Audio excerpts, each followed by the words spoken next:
इतिहास के रोचक संसार में आपका अभिनंदन दोस्तों।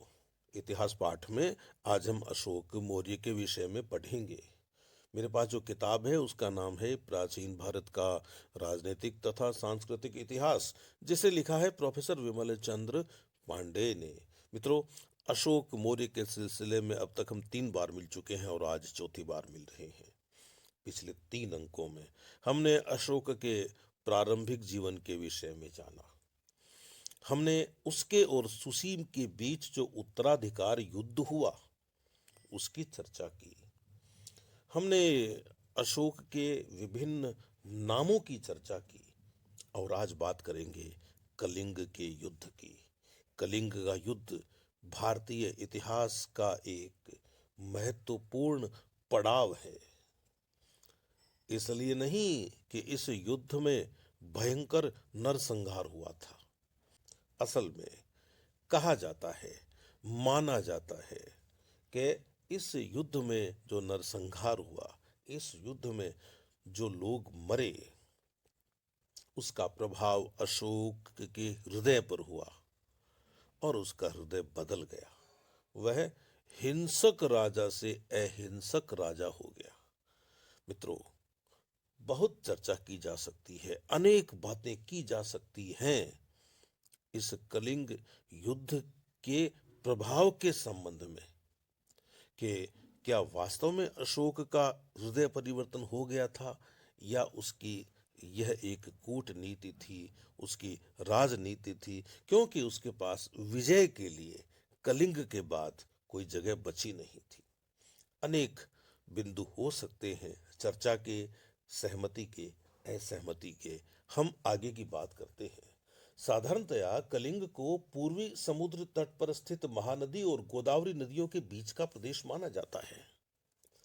प्लिनी ने इसे 3 भागों में विभक्त किया है, कलिंग, मध्य कलिंग और महाकलिंग। जैसे अनेक भागों में विभक्त होने के कारण बंग को बहुवचन में वंगेशु कहा गया है, उसी प्रकार 13वें शिलालेख में अशोक ने कलिंग के लिए बहुवचन काम लेते हुए कलिंगेशु शब्द का प्रयोग किया है। अशोककालीन कलिंग पुदिकटक प्रदेश से लेकर गंजाम सिरिकाकुलम तक विस्तृत था। उस समय इसकी राजधानी परथालिस थी।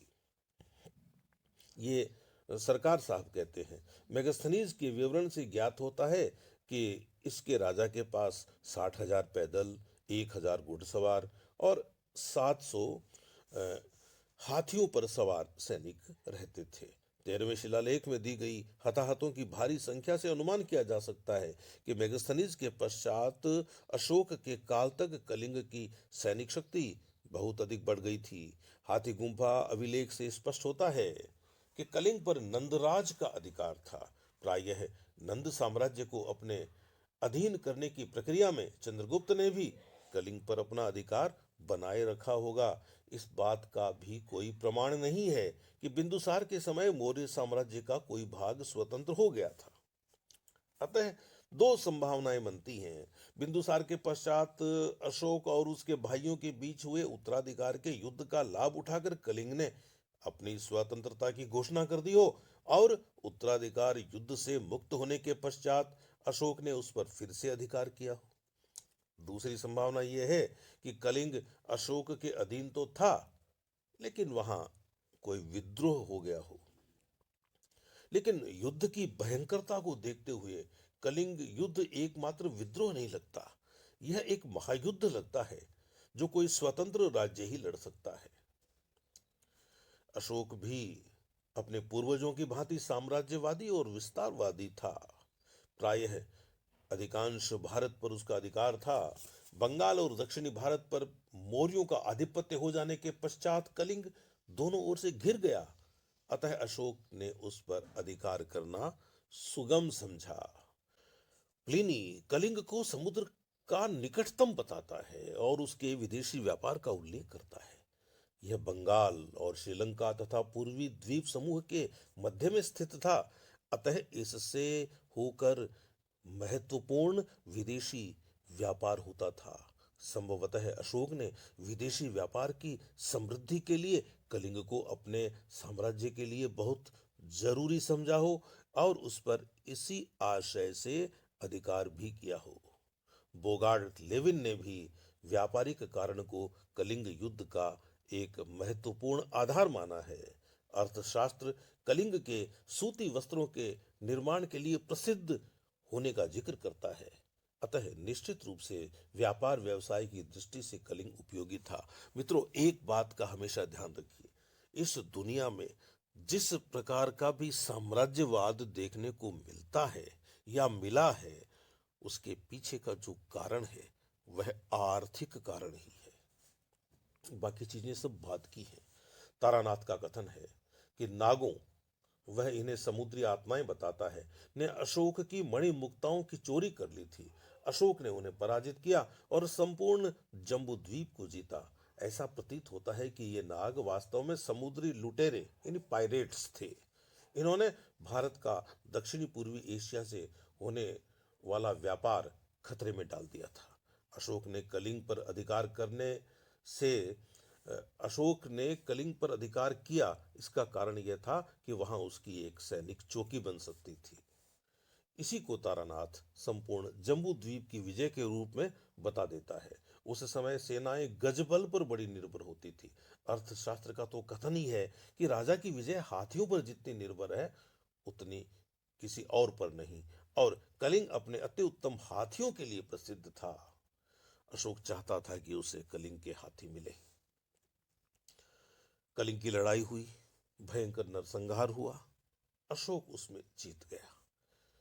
13वें शिलालेख से प्रकट होता है कि इसमें 1 लाख लोग मारे गए, 1.5 लाख लोगों का अपहरण हुआ यानी उन्हें कैद कर लिया गया, और उतने ही मर गए। इस युद्ध ने कलिंग की आर्थिक स्थिति को पूरी तरह से खराब कर दिया। साथ ही लोग भी बंदी बना लिए गए। 1.5 लाख मनुष्यों को अपने राज्य में रखने से मौर्य साम्राज्य की आर्थिक स्थिति पर भी भारी दबाव पड़ा। इस युद्ध के भयावह परिणामों को देखकर अशोक द्रवित हो गया और संसार में प्रथम सम्राट के रूप में प्रसिद्ध हुआ, जिसने यह घोषणा की हो कि वह भविष्य में युद्ध नहीं करेगा। इस प्रकार बिंबिसार द्वारा प्रतिपादित और उसके सभी उत्तराधिकारियों द्वारा अनुमोदित अग्रगामी विस्तारवादी एवं साम्राज्यवादी नीति को अशोक ने त्याग दिया। मित्रों, यह विचार करना पड़ेगा कि यह त्याग किस प्रकार का था। इस युद्ध के अनुशोचन यानी पश्चाताप के परिणाम स्वरूप अशोक ने अहिंसावादी बौद्ध धर्म को स्वीकार कर लिया और अपने संपूर्ण साम्राज्य में भेरी घोष बंद करा दिया। लेकिन उसने सेना भंग नहीं की, परंतु उपेक्षा और अनभ्यास के परिणाम स्वरूप वह सेना नितांत शिथिल हो गई, जिससे साम्राज्य की सीमाएं भी रक्षित नहीं रही और देश पर यूनानी आक्रमण हुआ। प्रतीत होता है कि अशोक की अहिंसावादी नीति को उसके कुछ उत्तराधिकारियों ने भी अपनाया। उनमें संप्रति तो अहिंसा परक जैन धर्म का अनुयायी बन गया। अपने सैनिकों को जैन साधुओं के रूप में जैन धर्म के प्रचार के लिए प्रयुक्त संप्रति ने किया। अशोक के अन्य उत्तराधिकारी शालीशुक ने गार्गी संहिता के अनुसार अशोक की ही भांति धम्म विजय की या धर्म विजय की चेष्टा की थी।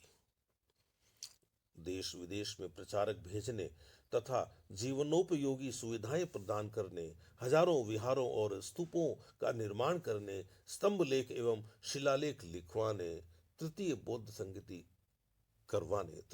संगीति करवाने आदि कार्यों में काफी धन खर्च हुआ। यह व्यय इस सीमा तक बढ़ गया था कि स्वयं युवराज संप्रति और मंत्रियों ने मिलकर अशोक पर अंकुश लगाने का निश्चय किया। उदाहरण के लिए दिव्यावदान का कक्ष उद्धृत किया जा सकता है कि जब अशोक ने पाटलिपुत्र के कुक्कुटाराम को भारी राशि दान में देनी चाहिए, तो युवराज एवं मंत्रियों ने उसे ऐसा नहीं करने दिया। जीव हिंसा, समाजों एवं विहार यात्राओं पर प्रतिबंध लगाकर अशोक ने साम्राज्य के एक बड़े समुदाय को, विशेषतया ब्राह्मणों को, जो समाज के लिए यज्ञों और राजाओं के लिए विहार यात्राओं को जरूरी समझते थे, असंतुष्ट कर लिया। अंत में ब्राह्मणों की प्रतिक्रिया के फलस्वरूप अंतिम मौर्य सम्राट बृहद्रथ की हत्या कर दी गई और मौर्य साम्राज्य का अंत हो गया। कलिंग विजय से मौर्य साम्राज्य को नए समुद्र तट और बंदरगाहों की प्राप्ति हुई, जिससे उसका सामुद्रिक व्यापार बढ़ा। कलिंग को अपनी समुद्री चौकी बनाकर अशोक ने समुद्री लुटेरों का दमन किया और बंगाल की खाड़ी को सामुद्रिक यातायात के लिए सुरक्षित किया। अशोक के प्रचारक विदेशों में गए, जिससे भारतीय धर्म, विशेषतया बौद्ध धर्म और संस्कृति का विदेशों में प्रसार हुआ और विदेशी विचारधाराओं के साथ भारतीय विचारधारा का आदान प्रदान भी हुआ। धर्म प्रचार के लिए अशोक ने एक भाया और एक लिपि यानी पाली और ब्राह्मी, कहीं कहीं खरोष्ठी को अपनाया। इससे भारतीय एकता सुदृढ़ हुई। बौद्ध प्रचार के लिए अशोक ने स्तंभों, गुहाओं, विहारों आदि का निर्माण करवाया। एक तरह से उसने नई कला को जन्म दिया स्तूप बनवाकर। पर्वतगत गुहा कला और स्तूप कला का प्रादुर्भाव उसी के शासनकाल में हुआ, जिसका कालांतर में अत्यधिक विकास हुआ।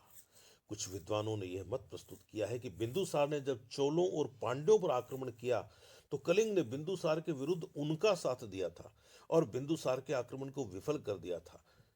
संभवतः अशोक उस शत्रुता के लिए कलिंग को दंडित करना चाहता था, परंतु चोलों और पांड्यों पर बिंदुसार के आक्रमण का अथवा कलिंग को चोलों और पांड्यों को सहायता देने का कोई प्रमाण नहीं है। यानी कलिंग ने चोलों और पांड्यों की कोई सहायता की हो, इस बात का कोई प्रमाण मिलता नहीं है। जो भी हो, विस्तार की दृष्टि से छोटा होने पर भी कलिंग सैनिक दृष्टि से बहुत शक्तिशाली था। प्लिनी के समय उसके पास 60,000 पदाती, 1,000 अश्वारोही और 700 हाथी थे। अशोक के विरुद्ध उसके युद्ध में हताहतों की संख्या को देखते हुए अनुमान लगाया जा सकता है कि उसकी सैनिक शक्ति कम नहीं थी। अशोक के 13वें शिलालेख में कलिंग युद्ध का वर्णन है। यह युद्ध उसके अभिषेक के 8वें वर्ष यानी 261 ईसा पूर्व हुआ था। ऐसा लगता है कि इस युद्ध में कलिंग वासियों ने सब कुछ दांव पर लगा दिया। इसकी भयंकरता इस बात से सिद्ध होती है कि इस युद्ध में 1,00,000 लोग मारे गए और 1,50,000 लोग बंदी बनाए गए। बहुत बड़ी संख्या में आदमी दूसरे कारणों से भी हताहत हुए। इस युद्ध में शांति प्रिय ब्राह्मण, सन्यासी और गृहस्थों को बड़ी हानि उठानी पड़ी। अशोक ने कलिंग पर अधिकार कर लिया, परंतु इसका परिणाम बहुत गहरा रहा।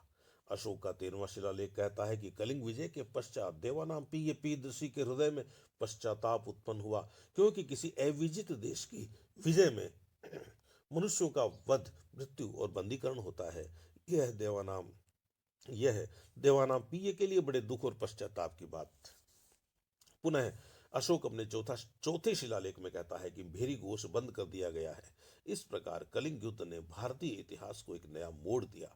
मगध बिंबिसार की अंग विजय से जिस विस्तारवादी नीति का आरंभ हुआ था और महापद्मनंद तथा चंद्रगुप्त मौर्य ने जिसे पराकाष्ठा पर पहुंचाया था, उसे अशोक ने तिलांजलि दे दी।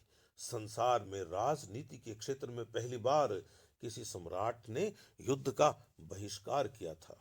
इस युद्ध में हुए विनाश को देखकर अशोक का मन द्रवित हो गया और संभवतः इसी प्रभाव से उसने बौद्ध धर्म स्वीकार कर लिया। इसके पीछे के दूसरे कारण हैं, उनकी भी समय समय पर हम चर्चा करेंगे। हमने चर्चा की भी है। कुछ समय पश्चात उसने उत्साहपूर्वक धर्म का प्रचार करना प्रारंभ कर दिया। उसके परिश्रम से बौद्ध धर्म न केवल भारत का वरन संसार का एक प्रमुख धर्म बन गया। परंतु यह कहना गलत है कि उसने राजा के सैनिक अथवा प्रशासनिक उत्तरदायित्वों की अवहेलना की। युद्ध की विभीषिका को देखकर भी उसने कलिंग को स्वतंत्र नहीं किया। हाँ, उसने सुशासन देने के लिए कुछ प्रशासनिक कदम अवश्य उठाए। कलिंग में 2 राजधानियों की स्थापना की गई, उत्तर में तोसली और दक्षिण में जीगट।